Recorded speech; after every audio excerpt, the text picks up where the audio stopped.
my heart was heavy. And the mmeghe kwuo ihe mbu n'uche m chọrọ ikwu. George ahụ nwere ike tukwuo m nga iwe dị m n'obi.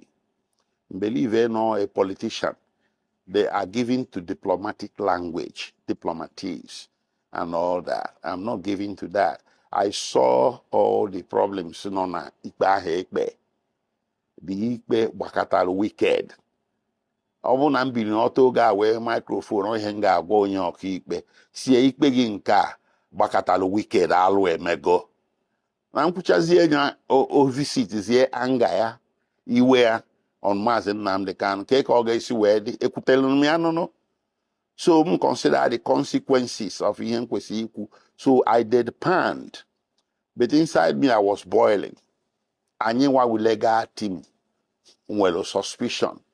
Every legal team na-enwe intelligence based on assessment of the situation. Otu case nwere ike isi wee ga. Enwe otu case ahụ si na-aga.